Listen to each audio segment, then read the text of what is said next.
Crimen fue Menores, un podcast de poesía de Radio Huartes. Soy Fernando Montenegro, profesor de literatura en la universidad, crítico literario y sobre todo lector de poesía. En este podcast invito a un lector o lectora tan desquiciada como yo y le pido que lea un poema que le haya arruinado la vida. Después de la lectura comentamos el texto y nos dejamos llevar por él hasta que nos deje mudos o hasta que nos boten del estudio. Este podcast se graba en los estudios de Radio Huartes en Guayaquil, Ecuador, y lo pueden encontrar en la página de la radio y también en Spotify. En esta tercera temporada vamos a seguir hablando con mi pana Andrés Landázuri, que está aquí ya. ¿Qué dice Andrés? ¿Qué tal, Fer? ¿Cómo vamos? ¿Qué más? Y vamos a hablar de un poema de Francisco Granizo. Me decías un poeta oscuro, según tengo entendido, más o menos desvalorizado, sí, más o menos así, aunque justo ahorita me estabas hablando de que existe, lo que tienes en tus manos son unas obras completas del pana. Sí, bueno, o sea, como la consigna era poemas que hayan golpeado o hecho daño, entonces yo tenía en la memoria pero no es que yo había al menos leído a Granizo muy a fondo, ¿no? Más bien esta semana, por este asunto, me he puesto a leerlo más porque tenía este librito que no sé en qué rato habrá llegado a mis manos, pero digamos... ¿Vos tienes todos de esa colección? No tengo todos, tengo unos 5 o 6 nomás. ¿Y pero cuántos ahora son? No sé cuántos serán. Serán como unos 12 igual. Porque además hay la que es en la pasta azul, que es Memoria de Vida. Sí. Y que es la pasta medio lila, que es poesía junta, ¿no? Uh-huh. Entonces entiendo que estas son las obras completas y los otros son más como unas antologías, no sé realmente. Y más bien ahora cuando los veo me compro de ley porque son buenos, ¿no? O sea, sí, son bacanes. Pero bueno, yo tenía y había leído alguna cosa, no sé exactamente qué, pero de este poema sí me acordaba full, ¿no? Y esta semana que lo he estado leyendo más, me ha costado, o sea, es un poeta difícil, ¿no? Oscuro, sí, retorcido, a veces, ¿cómo decir? Como muy lírico, o sea, críptico, ¿no? Que está ahí expresando unas tensiones medio indescifrables, medio desesperante a ratos, porque es como que no logras, o sea, te dice cosas pero no entiendes muy bien qué, y vuelves y en fin, ¿no? Entonces no es un poeta fácil para nada, ¿no? Oye, y sí, a mí se me hizo súper difícil de leer, como te estaba contando. Yo supongo que lo he leído en la antología del Javier Oquendo, por ejemplo. Yeah. Tengo claro quién es el man. Estoy seguro que lo he leído alguna vez en mi vida, pero nunca un libro completo. De hecho, me costó encontrarle en la biblioteca, por ejemplo, no está su obra completa. Sí, en la biblioteca del municipio, en el Museo Municipal. Pero me costó encontrarlo y luego me encontré con unas declaraciones de algunos críticos, ¿no? Algunos artículos que se han publicado en los últimos años, alguna tesis inclusive, uh-huh. Uno en que lo compara con Roy Sigüenza, que vamos a ver si sale. Yo no vi mucho de esta especie de homoerotismo del que habla esa tesis, pero que en esos comentarios de 2010, 2011, un poquito después de que muere Granizo en 2009, uh-huh. Repiten y dicen, a este man nadie le ha parado bola. Yeah. Le han parado bola a pocos, e incluso está en una lista que yo no sabía que existía hasta que leí esto ayer, de creo que 10 poetas de... ¿Cómo se llama el historiador literario? Enríquez Castelo. Rodríguez Castelo.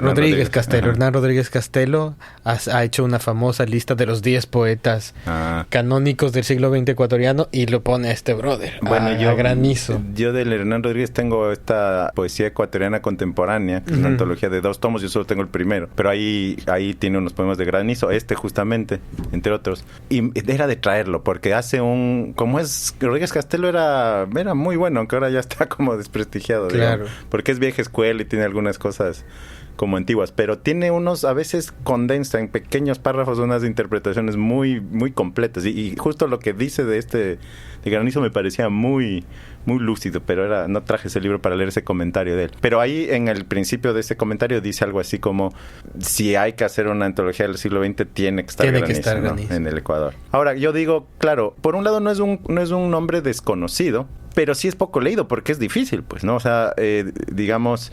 Yo, Muerte y Casa de la Madre, que es este poemario que salió ese poema en el 78, pero luego se edita en el 90 con otros textos, que es el que estábamos hablando ahorita antes de entrar.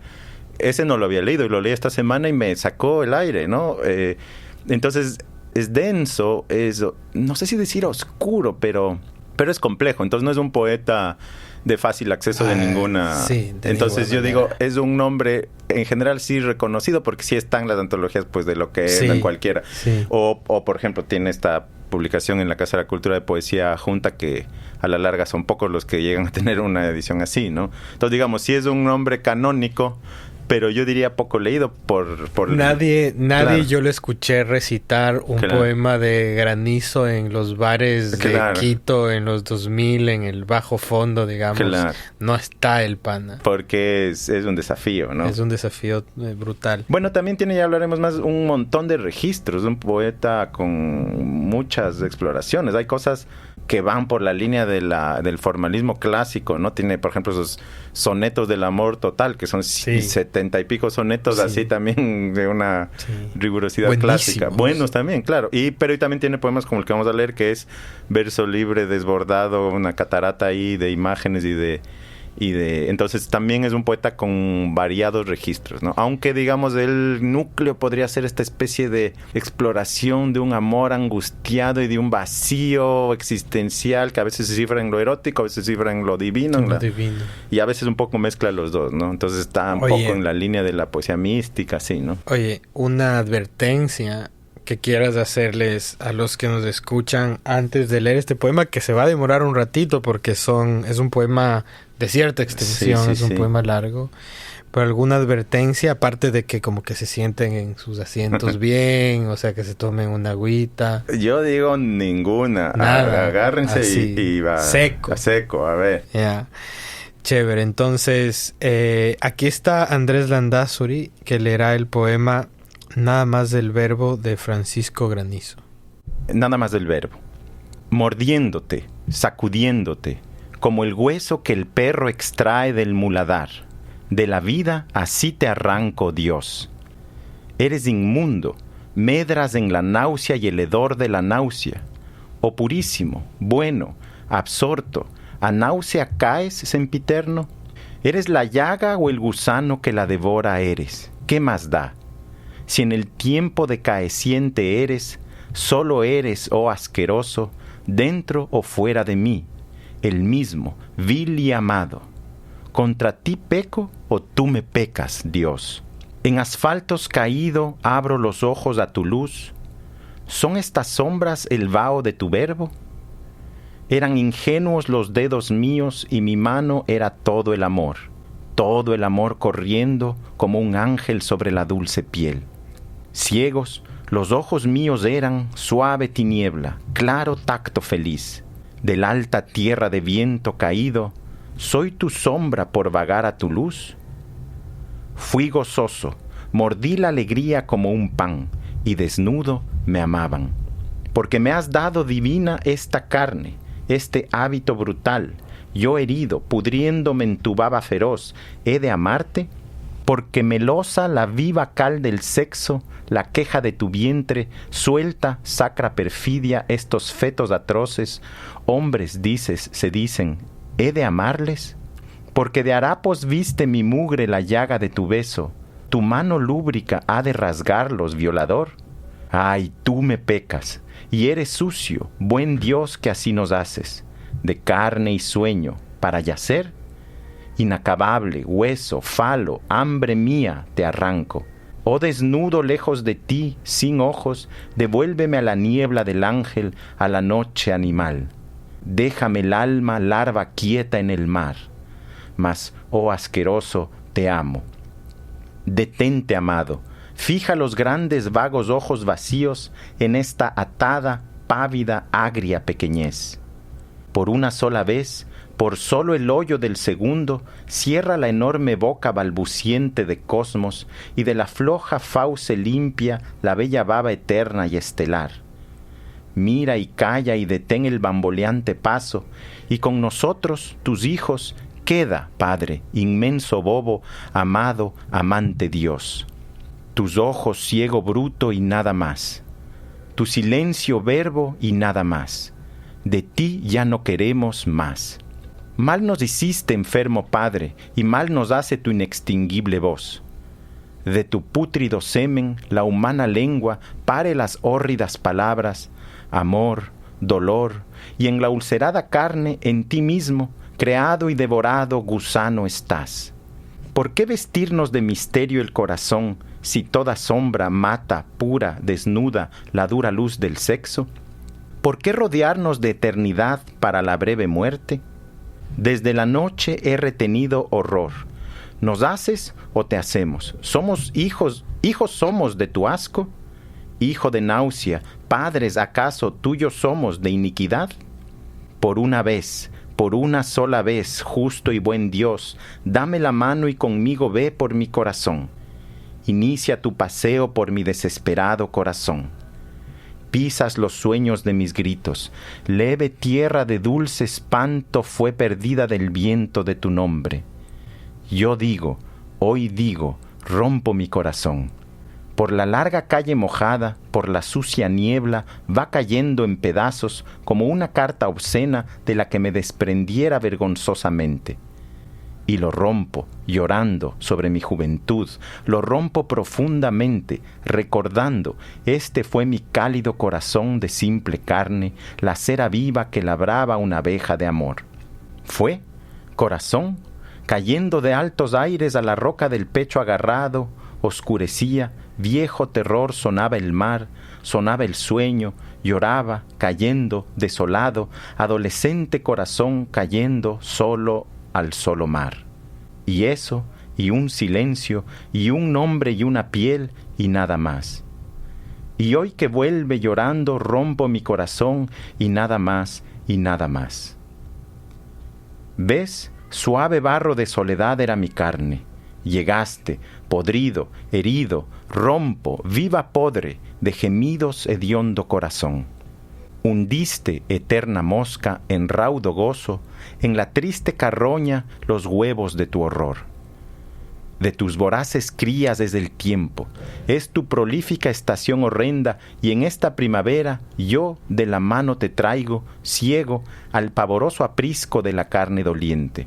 Sordo al rumor te acerco del hato infame, apacienta tus gusanos, zagal.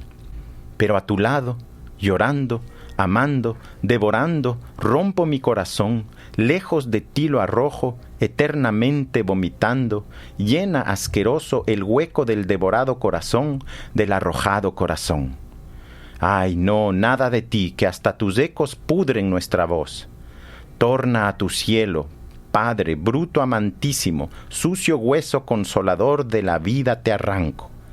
Sobre la breve tierra soy, y bello en la muerte, breve, puro, desnudo, lejos de ti en la muerte. Esto fue una lectura de un poema de Francisco Granizo publicado en el libro Nada más del verbo de 1969. Entonces quería empezar, es un poema fuertísimo, sí, durísimo, sí. Tiene momentos muy oscuros, como decías, pero quería empezar por el recuerdo que tú tienes de haberlo leído por primera vez, o sea, si te acuerdas en qué circunstancias fueron, qué impresión te causó entonces. A ver, yo llegué a Granizo un poco por mis profes. De hecho, aquí traje este librito de Iván Carvajal, que es ensayo sobre que son unos ensayos de poesía. De ensayos sobre poetas de ecuatoriano del siglo XX, ¿no? Y entonces, a través del Iván, digamos, que era mi profesor y digamos, como todo profesor influyente, yo escuché de Granizo. De hecho, yo, cuando me gradué de la universidad, empecé a trabajar con ellos, con este grupito que era la Corporación Cultural Orogenia, y este librito en específico yo mismo lo diagramé, porque en esa época yo era como el secretario y armaba libros y cosas. Entonces yo trabajé directamente con el armado, la maquetación de este librito del Iván Carvajal, que se llama La saga del animal imposible, lecturas de la poesía ecuatoriana del siglo XX. Entonces, claro, yo estaba leyendo los ensayos de él sobre poetas que no había leído. Bueno, tiene ensayos sobre Carrera Andrade, César Dávila, que sí había leído algo, ¿no? Pero había algunos que no. Y entonces por ahí hay un ensayo de Francisco Granizo. Él llama a su poesía como de un panerotismo, ¿no? Panerotismo. Uh-huh. Y entonces por ahí, en esa influencia de los profes, por ahí es que yo sabía de Granizo y había leído algo por ahí. Y entonces cuando llegó a mis manos este libro, que no me acuerdo cómo fue, estos libros salieron, digamos, estos de la memoria de vida o la poesía junta de la Casa de la Cultura habrán salido en los 2008, así, sí, ¿no? Por ahí. Estaba como en la feria, vendían 2005, en la feria de libros así del 2010, así. 2005. Del 2005. Ajá. Ya. Debe ser porque, digamos, yo egresé de la Católica en Quito en el 2004 y justo ahí empecé a trabajar con la Corporación Cultural Eugenia, que eran el Iván Carvajal, la Cris Burneo, el César Carrión, en fin, los que eran profes ahí, ¿no?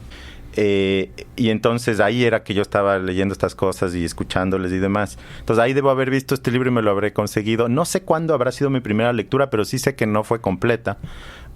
Seguramente porque me habrá causado dificultad.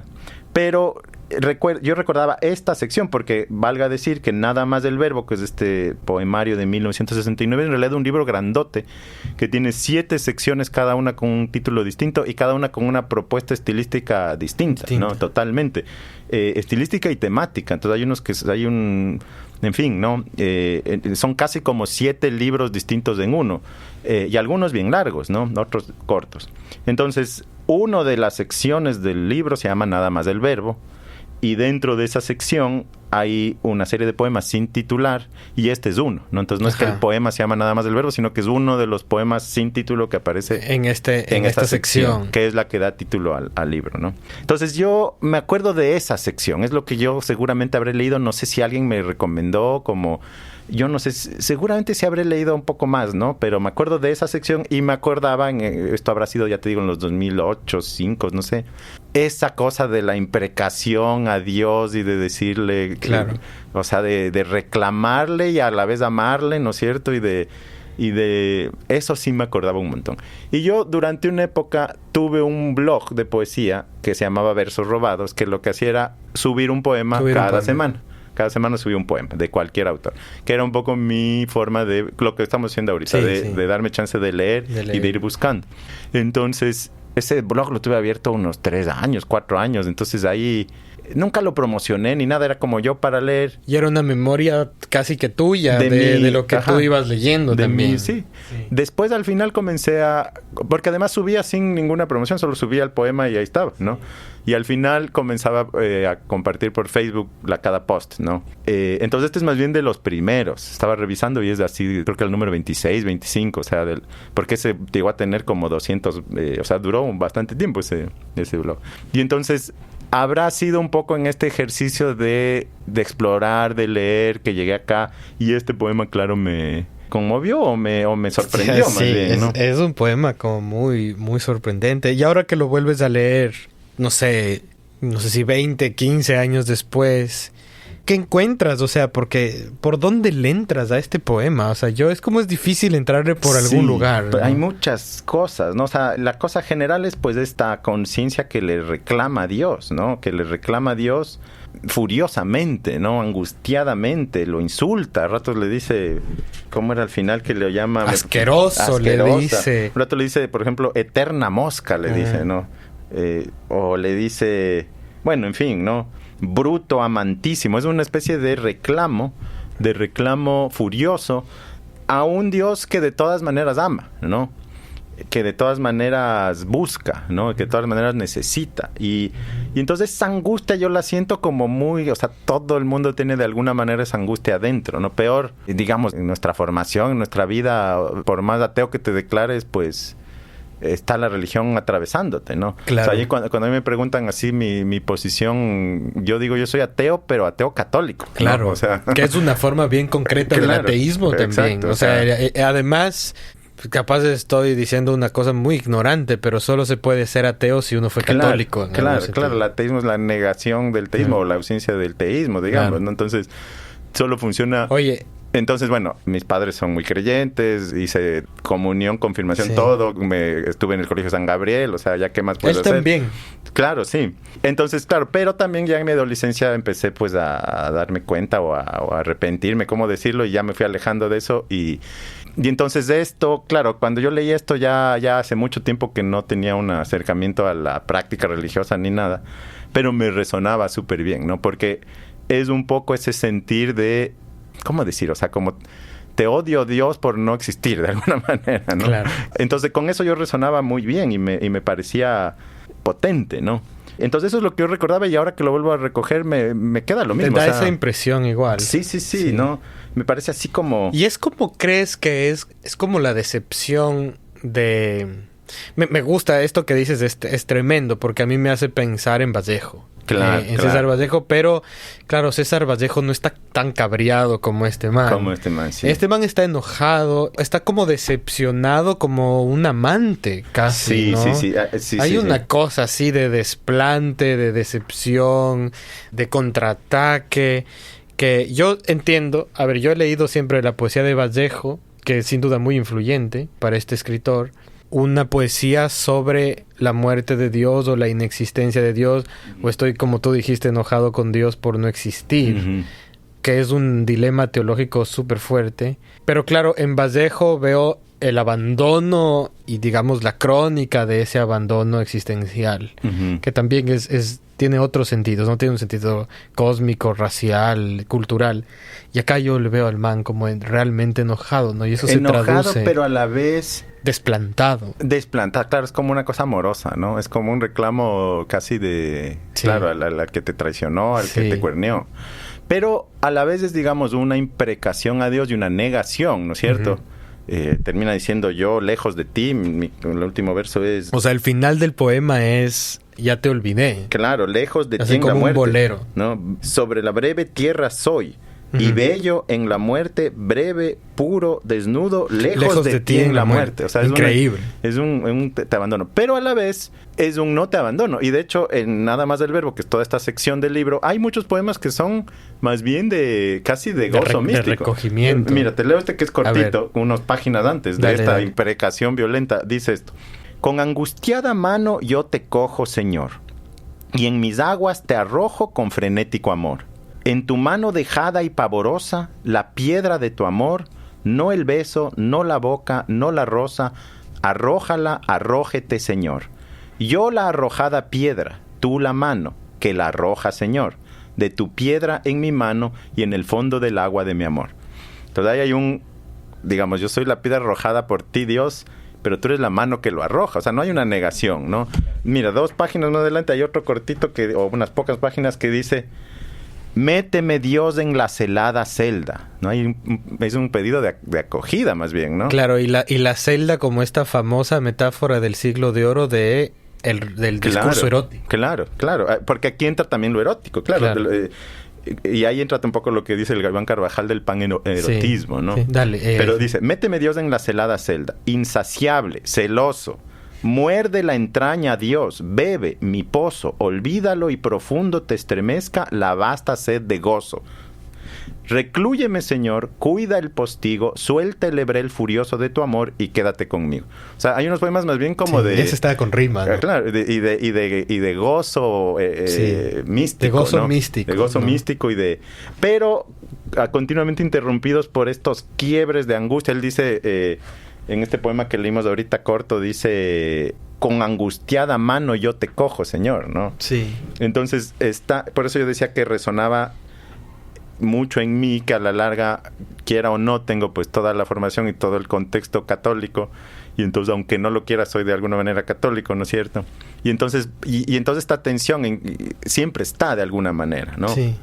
Oye, de lo que tengo entendido, el pana también... se graduó en el San Gabriel, es un ex alumno del San Gabriel. Entiendo eso, pero no sé si se graduó. Y sí creo. Y yo tengo como 2 chismes del man. Uh-huh. O sea, lo uno es que también parte de su formación incluyó formar parte de este grupo Presencia. Uh-huh.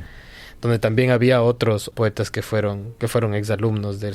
Yo también estudié ahí unos 2 años. Pero digamos, con la cuestión de más que del misticismo, sí de esta presencia, ¿no? Muy, muy fuerte de la religión. Claro. En sus varias formas. Y ese es un chisme, ¿no? O sea, que el man, de hecho, buena parte de esta especie de crisis de fe...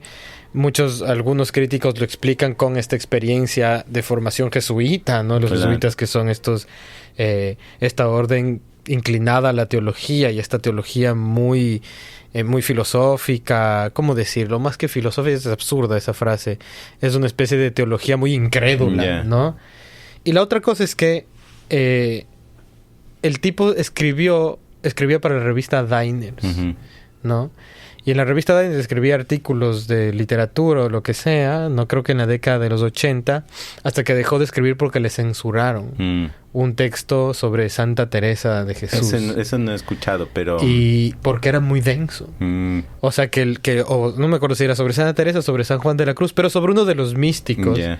Y había sido un texto tan porno, de alguna manera, tan descarnado, en donde hablaba casi que en estos términos, que no le quisieron publicar en la Diners, le censuraron y el tipo dejó de escribir para la revista. ¿A dónde voy con esto? ¿No? Que sí hay una discusión teológica y en esos otros poemas cortos que leíste, evidentemente se ve esa búsqueda, se ve esta contradicción con este poema, pero en este poema que leímos acá, sí hay una cosa, por un lado descarnada, erótica, pero también bien escatológica. Sí, ¿no? sí. O sea, aquí Dios es un asqueroso. Dios dice, tu mano lúbrica ha de rasgarlos, violador. Claro. O sea, está la palabra violador ahí. Claro. Es súper heavy. O sea, llega a un momento en el que este erotismo que uno puede identificar y que uno ve en toda su obra. Yo leí los poemas del amor, los sonetos de esos, que son esos varios sonetos. Son sonetos de un erotismo descarnado, sí. ¿no? O sea, muy, muy barroco además. Pero acá veo otro registro que como que se suma y que es de esta cosa abyecta, escatológica, por momentos muy, muy, muy, muy oscura, muy violenta. Digamos, veo un extremo de esas primeras consideraciones con las que uno se acerca a este poeta. Sí, ahí hay... Claro, le dice, fíjate cómo empieza, mordiéndote, sacudiéndote, claro, como el hueso que el perro extrae del muladar, de la vida así te arranco Dios. O sea, claro, es Dios, muerdo y sacudo a Dios como un perro con un hueso, ¿no? Es un Dios súper hecho carne de alguna manera, ¿no? Es un Dios... y además, digamos, es lo que decíamos un rato con respecto al ateísmo católico, digamos. Tú niegas a Dios, pero te diriges a Él, ¿no? Es como, claro, como cuando la amada te traiciona y la claro, odias. Le dices, maldita seas, claro, maldita seas, ¿no? Sí. Es casi una afirmación de su existencia, sí, ¿no? Sí. Es casi una afirmación rabiosa y un estallido emocional, claro, que dice, tú existes, claro, ¿no? Aunque te niego. Entonces eso está atravesando todo, ¿no? Eres inmundo, le dice, medras en la náusea y el hedor de la náusea, oh purísimo, bueno, absorto, ¿no? Entonces, toda esa imprecación violenta es una especie de afirmación de un amado, ¿no? Claro. De un amado que hace daño. Entonces ahí está un poco lo que decía el Iván Carvajal con lo del panerotismo, ¿no? Él en algún punto de ese ensayo dice, ¿a qué Dios le está hablando Granizo, ¿no? ¿Es el Dios, digamos, del imaginario católico o es más al Dios de la condición humana? Porque esta idea del verbo, por un rato aparece esto del verbo que decaece, ¿no? Por ejemplo, que le reclama a Dios y dice, nosotros solo estamos condenados a caer y ¿dónde dice? Por ejemplo, me has dado divina esta carne, este hábito brutal, yo herido, pudriéndome en tu baba feroz, ¿he de amarte? ¿No? Entonces ves como hay una especie de afirmación del Dios que nos condena de alguna manera a ser. Entonces no es tanto un Dios como quien dice el Dios de la religión católica, sino es el Dios que necesita el ser humano para explicarse, claro, para poder entender su angustia, ¿no?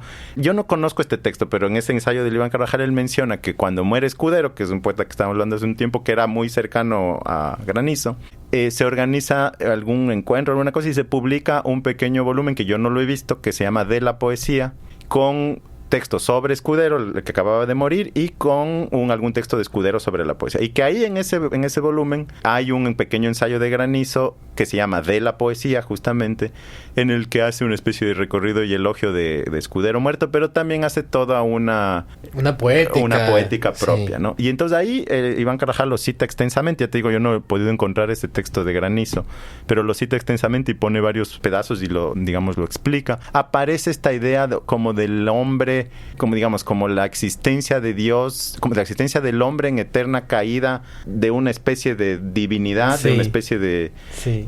Y que se manifiesta, se condena la palabra. O sea, el hombre condenado con la palabra, y ahí entra la poesía, a dar sentido a su inentendible y sin sentido existencia. Y ese es el dilema con Dios, ¿no es cierto? Porque es el ser humano que aparece y existe a partir del sentido que construye él mismo, ¿no? Y ese afán de construir un sentido a una existencia que no puede tenerlo, que no tiene explicación, ese es el dilema del hombre con Dios, ¿no? Claro. Entonces no es tanto hablarle al Dios así, digamos, al Cristo crucificado, sino es como hablar, es más una poesía existencial, digamos, ¿no? Como mierda, estoy vivo, no entiendo, y quién me ha arrojado aquí, y púdrete existencia, ¿no es cierto? Y lo único que tengo es esto. Otra vez, que es un poco lo que le pasaba a David Ledesma, claro, que decíamos la semana pasada. Pero aquí hay una cosa más particular, que no es del lenguaje, sino es una parte del lenguaje que es el verbo. Claro.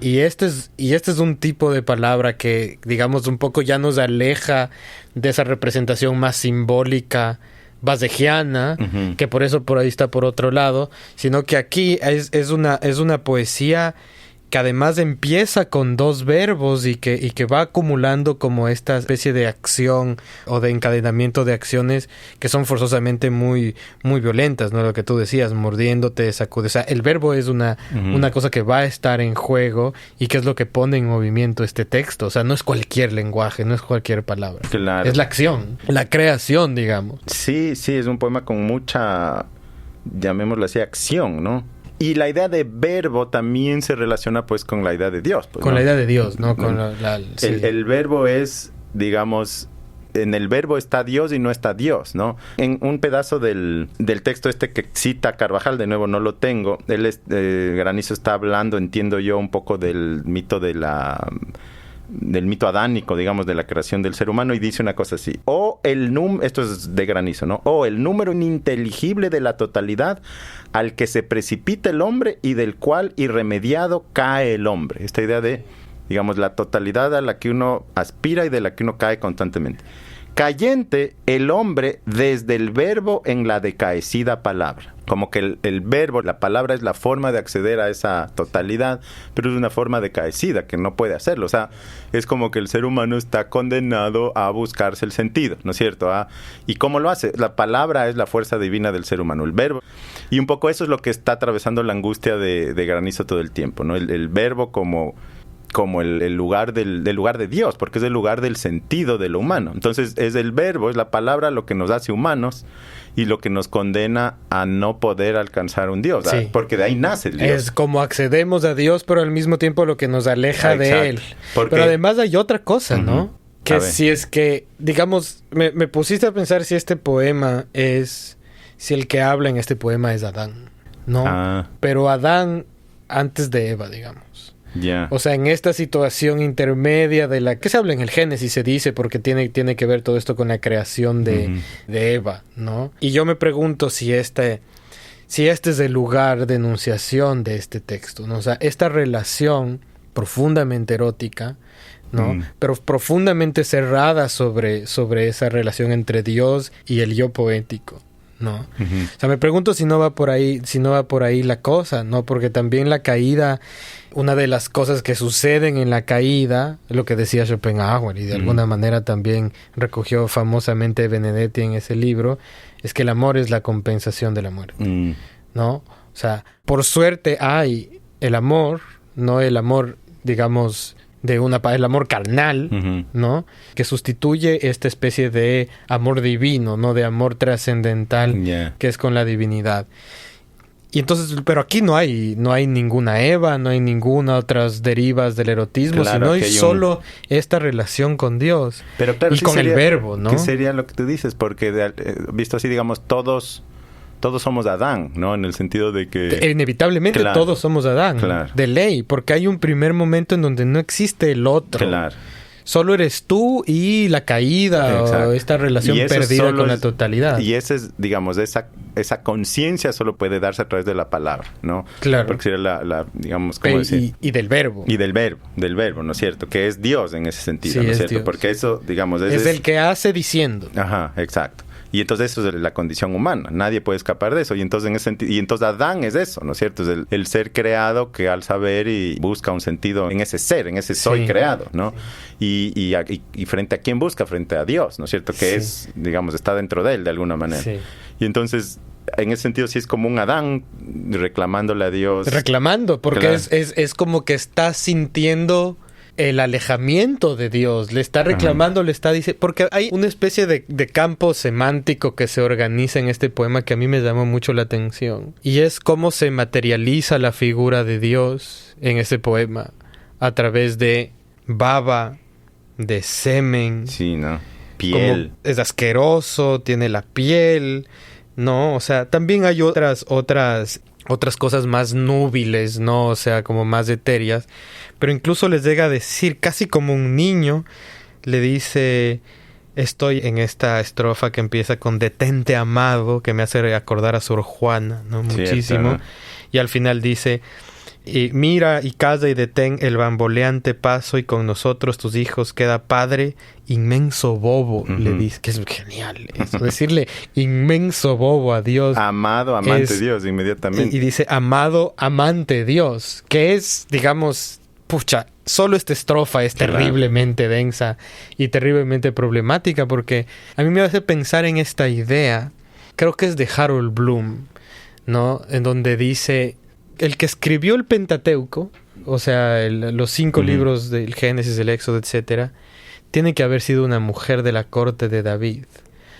Porque nadie más puede referirse a un personaje como este Dios del Génesis, que efectivamente parece un niño. Un niño caprichoso que está jugando literalmente con arcilla, y es la mirada de una madre. Entonces por eso tiene que haber sido una mujer de la corte de David. ¿Quién dices que dice esto? Harold Bloom. Ah, ya. En este libro que se llama el libro de Jota, que es un análisis sobre el Pentateuco, básicamente, sobre el posible autor del Pentateuco. Entonces yo cuando veo inmenso bobo, claro, este man es una voz poética que está malherida por la ausencia o este desvanecimiento de Dios, que solo se soluciona con la muerte, eso es otra cosa problemática, pero que es muy caprichoso y muy infantil y lo que quieras, pero Dios también es súper infantil en este poema. Es que el Dios al que le habla es el mismo de alguna manera. O sea, es este hombre caído, porque es lo que decíamos hace un rato, digamos, es en el verbo, en la palabra, en la generación de sentido donde el hombre concibe su existencia y concibe su vacío, justamente. O sea, concibe el sinsentido de su ser, de su existencia, ¿no? Claro. Y por lo tanto, eso es lo que crea a Dios, ¿no? Está en el hombre Dios, ¿no? Porque es como una pequeña separación de sí mismo. Claro. Es el mismo que busca una totalidad que no hay. Pero está ahí y necesita estar ahí, en él. Entonces, este Dios al que le grita es un poco el mismo, ¿no? Ya. Porque por eso es esto de la eterna caída o del verbo decaecido, ¿no es cierto? Sí, Dios que es el verbo con mayúscula, digamos, ¿no?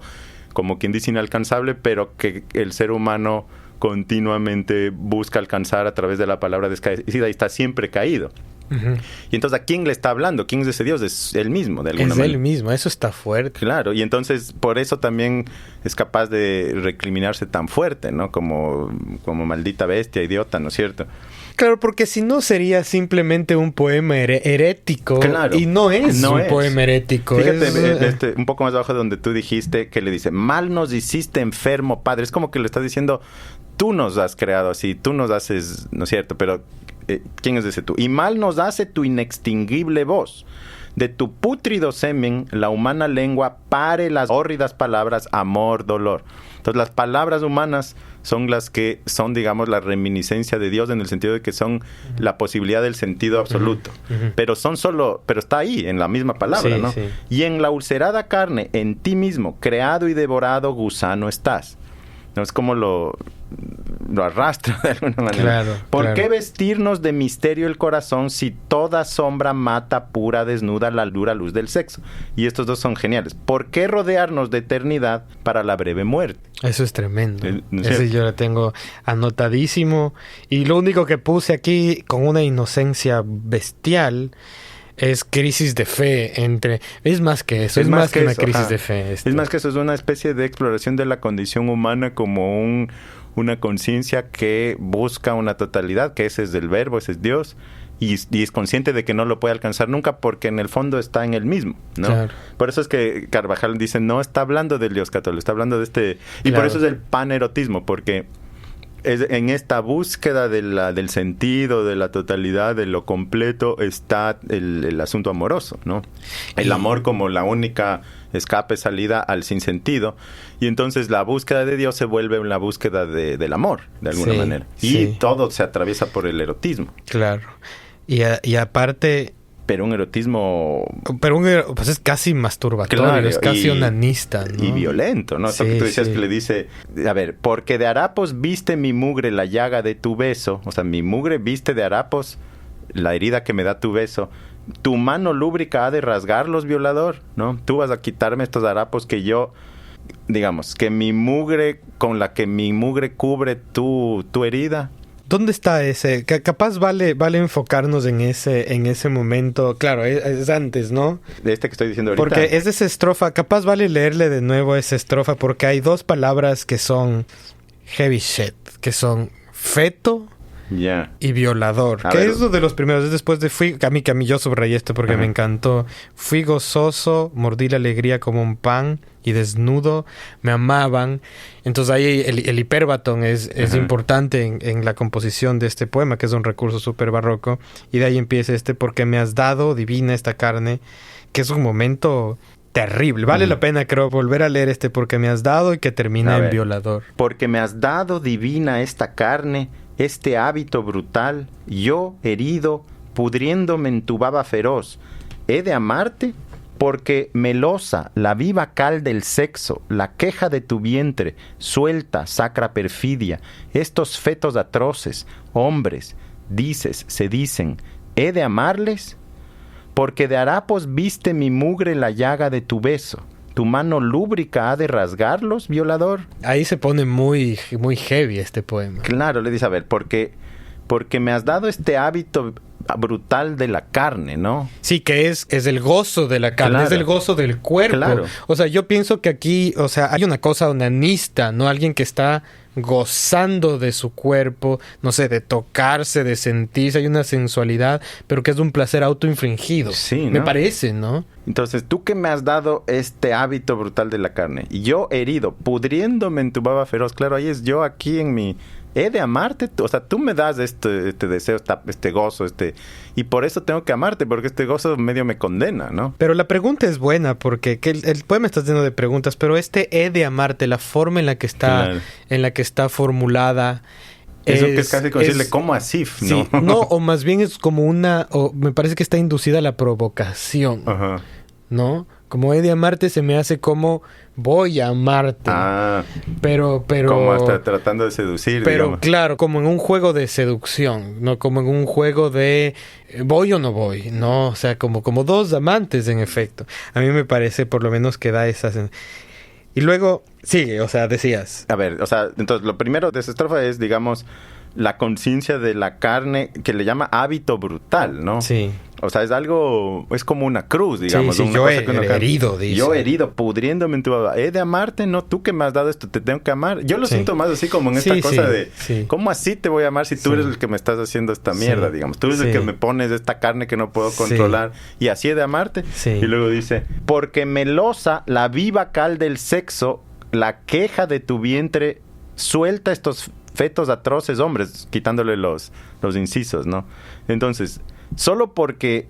¿Qué son esos fetos atroces? Los fetos atroces son los hombres, entiendo yo, porque dice, la viva cal de exceso, que es la queja de tu vientre, suelta esos fetos atroces, hombres. O sea, solo porque el sexo que tú nos diste es el que genera a los hombres. ¿Tengo que amarles? ¿Estoy obligado a amarles? Yo sigo sintiendo... Claro, tengo que amarles también a ellos. Yo sigo diciendo, ¿cómo así tengo que amarlos a estos? Claro, es una pregunta por el amor a la creación misma, al hombre, ¿no? O sea, estos manes son igual de pútridos que yo. Exacto. Tengo que amarles, o sea, tengo que amar a los otros hombres. Es foco. Pero yo siento esa pregunta en el sentido de ¿cómo así tengo que amarles? ¿Por qué?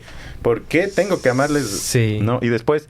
Porque de harapos viste mi mugre, la llaga de tu beso. O sea, a ver, está la llaga de tu beso. Hay un beso, o sea, un contacto amoroso, digamos, pero que deja una llaga en el cuerpo, ¿no es cierto? Y esa llaga, esa herida de amor, digamos, que uno tiene, mi mugre la cubre de harapos. O sea, mi existencia, mi palabra. O sea, la mugre es también lo que emana del cuerpo y lo que emana del pensamiento, ¿no? Yo diría eso, es más como digamos, yo cubro con cosas, con prendas, con cualquier cosa, con harapos, pero yo unos harapos sucios. A esta herida que tú me has dado, esta herida de amor, esta creación que tú me has creado, ¿no es cierto? Y yo creo esa creación con mis harapos, con mis palabras, mis ideas, mis cosas. Y tú vas a venir y rasgarlos, violador. Entonces es como una especie de furia, ¿no? Sí, no, o sea, le dice asqueroso a Dios, pero decirle violador. Claro. Que claro, que si vamos con la lectura que estás proponiendo en algún sentido, que es al final del día. Como a sí mismo. Claro, es sí mismo, es ese yo, esa pequeña escisión, esta ipseidad, ¿no? Entonces la cosa es una violencia a sí mismo también. O sea, es un cuestionamiento, creo que también profundo, desde cierto punto de vista teológico, sobre los usos del cuerpo, ¿no? Sobre también, hasta qué punto el cuerpo, con toda su abyección y su suciedad y toda la onda escatológica, le es permitido, ¿no? Moralmente. Pucha, o sea, pero esa es una forma, y ahora que dije esto, me parece una superficialidad. ¿Cachas? Porque siento que el poema tiene una deriva más honda. Sí quiero hablar del final, ¿no? Porque en el final, o sea, hay dos momentos. Uno que empieza con este verso: por una vez, por una sola vez, justo y buen Dios, dame la mano y conmigo ve por mi corazón. Claro. Porque me parece que es un momento estructuralmente clave en el poema, porque plantea, o sea, ya está como planteando una resolución. Un final, está anunciando un final que es liberador. Dice, es como que todo el poema se trata sobre esta relación un poco viciosa, ¿no? Con Dios, y al final hay como esta súplica en donde le dice, a ver, salgamos del círculo vicioso, hagamos otra cosa. Claro, por una vez. Eso por una sola vez. Entonces capaz vale hacer eso. O cualquier momento que vos quieras, o también ir sobre el final. O sea, vamos por otro momento. Está bien, claro, porque digamos, a ver, como recogiendo, la voz que habla aquí es una voz que le lanza imprecaciones a Dios y le dice, maldito nos has creado y por eso te vamos a querer y eres un sucio, porque, etcétera, ¿no? Sí. Y en un momento le dice, por una vez, casi como una súplica, ¿no? Por una vez, justo y buen Dios, dame la mano y conmigo ve por mi corazón. Ahí hay como te tiendo la mano y ya, pases, ¿no es cierto? Inicia tu paseo por mi desesperado corazón. Como si nunca hubiera estado ahí. Claro. ¿No? Solo en su carne, ¿no? Pisas los sueños de mis gritos. Leve tierra de dulce espanto fue perdida del viento de tu nombre. Está hablando de su desesperado corazón, ¿no es cierto? O sea, ven, habita mi corazón, pisas los sueños de mis gritos, ¿no? Leve tierra de dulce espanto fue perdida del viento de tu nombre. Esta tierra que está lejana de ti, ¿no? Este es un momento súper ateo del poema. Claro. Porque hay una tierra donde Dios no existe. Claro. O sea, hay una crisis de fe también. Sí. Pero no solo es eso, ¿no? O sea, es un grito contra Dios en varios niveles. Uno es el del ateo, el de la crisis de fe, el que quiere dejar de creer, el que quiere liberarse. Pero el otro es el grito hacia uno mismo, ¿no? Hacia el grito existencial de no puedo dejar de ser lo que soy y lo que soy implica este verbo, nada más del verbo, de ahí el título, nombre, ¿no? El título soy nada más que verbo, ¿no? Nada más que... Y ese verbo es lo que condenaría, digamos, o lo que marca la condición humana en el sentido de generar la conciencia de su ser, ¿no? Que es, digamos, Sí, la conciencia es del costo de eso. Exacto, es el costo de eso, ¿no? Entonces hay una imprecación contra un Dios que se objetiviza hacia afuera y como con el que quieres desprenderte, pero también contra uno mismo porque hay una conciencia de que ese Dios está solamente en ti, ¿no? Eres tú mismo de alguna manera. Entonces eso lo hace como más desgarrador porque hay digamos, muérete maldito, pero ese muérete maldito me rebota a mí mismo porque es imposible ese muérete maldito, porque digamos soy tú de alguna manera. Excepto, y en esta ya como transición acá, donde hay una especie de tregua o de súplica de tregua, donde le dice, o sea, cambia un poquito el registro, ¿no? E incluso hay una palabra que aquí que me llama la atención, dice, va por la larga calle mojada, por la sucia niebla, va cayendo en pedazos como una carta obscena, y me llamó la atención la palabra obscena, porque esa es una palabra ya reflexiva. O sea, ya ha dejado de usar las babas, el semen, la asquerosidad y toda la cosa. Y lo obsceno está en otro registro. Está como en otro nivel de conciencia, ¿me cachas? O sea, así como yo lo leo. Y porque va llegando y se va aproximando, según yo leí este final del poema, que el único lugar donde por fin se puede liberar de esta tensión es la muerte. Es cuando se muera su cuerpo, cuando es un cadáver, digamos, ya sepultado en la tierra, que apareció aquí, no sé si por primera vez, pero que apareció acá la tierra de dulce espanto fue perdida del viento de tu nombre. Pero a ver, yo lo veo, él digamos... No le ves así. Sí, pero... siento que eso se rompe rápido, porque él, digamos, está en su angustia, en su imprecación a Dios, de decir, maldito nos creaste, o vengo de ti, soy tú, y te odio de alguna manera, y te amo también. Y hay un rato que le dice, pero bueno, ven, entra a mi corazón, y de todas maneras hay una especie de tregua. Pero eso se rompe rápido. Se rompe rápido, ok. Porque él dice, hoy digo, rompo mi corazón. O sea, ese corazón a donde invita a este Dios a pasear, que es un corazón perdido del viento de tu nombre, lo rompo. Y entonces vuelve inmediatamente como ese alejamiento, esa soledad, ¿no? Por la larga calle mojada, por la sucia niebla, va cayendo en pedazos como una carta obscena de la que me desprendiera vergonzosamente. Entonces lo que va cayendo en pedazos como una carta obscena es el corazón que le está rompiendo. Pero ese corazón que le está rompiendo es el que porque él dice, por una sola vez, justo y buen Dios, dame la mano y conmigo ve por mi corazón. Inicia tu paseo por mi desesperado corazón. Él dice, bueno, te acepto, ven, ¿no? Porque todo el poema le estoy diciendo, lárgate. Y dice, bueno, ven. Pero el rato que le dice ven a su corazón, rompe su corazón. Y dice, hoy digo, rompo mi corazón. Sí. Y por la sucia calle, por la sucia niebla, va cayendo en pedazos como una carta obscena. Y más abajo sigue, y lo rompo llorando sobre mi juventud. Lo rompo profundamente recordando, este fue mi cálido corazón de simple carne. O sea, es como que le da esa tregua, pero inmediatamente la rompe. Igual le decepciona, ¿no? Es como que dice, a ver, has estado en mi cuerpo, quieres solo mi cuerpo. Ahora te estoy dando mi corazón y te dejo entrar ahí y también lo destruye. Sí, así básicamente, ¿no es cierto? Y más adelante, un poquito más adelante hasta se pregunta, dice, ¿fue corazón? Es un maldito. Cayendo de los altos aires a la roca del pecho agarrado oscurecía. Viejo terror sonaba el mar, sonaba el sueño, lloraba, cayendo, desolado, adolescente corazón, cayendo solo al solo mar. Ahí está como la idea misma de la caída, ¿no? Y eso, y un silencio, y un nombre, y una piel, y nada más. Y hoy que vuelve llorando, rompo mi corazón, y nada más, y nada más. Y luego le vuelve a gritar, porque le dice, fíjate que viene un poquito después, hundiste eterna mosca en raudo gozo, en la triste carroña los huevos de tu horror. O sea, le dice que es una mosca que en el gozo hunde los huevos de su horror, ¿no? Sí, o sea, quiero leerlo así, o sea, el corazón, y ya, tenemos ya no tanto tiempo, pero no sé qué opinas. Que sí marca un segundo momento en el poema en el que el corazón representa de alguna manera una vida más espiritual, de calma, más de ternura, qué sé yo. Y que cree que ahí no va a continuar el suplicio, ¿no? Que va a cesar el suplicio. Y lo que descubre es que no es así, que incluso si es que va a ese lugar, no, de calma lo va a infectar todo con su maledicencia, digámoslo así. Y entonces está más bien ahora, lo vemos como en una fuga al yo poético que está como tratando de negarse a esa devoración. Pero yo lo veo más como, es un torrente de lo mismo, porque desde el inicio le está en esa negación. En ese te quiero aceptar, pero no te puedo aceptar, ¿no es cierto? Porque al principio le dice, ¿eres la llaga o el gusano que la devora eres? O le dice, ¿eres inmundo o purísimo, bueno, absorto? Claro, no sabe. Dentro o fuera de mí, el mismo vil llamado, ¿contra ti peco o tú me pecas? Digo, o sea, desde el inicio está ya esa cosa, creo yo. Y la cosa es que no la resuelve, sigue hasta el final y lo único que termina diciendo es, torna a tu cielo, Padre, bruto amantísimo, sucio hueso consolador, de la vida te arranco. O sea, es un...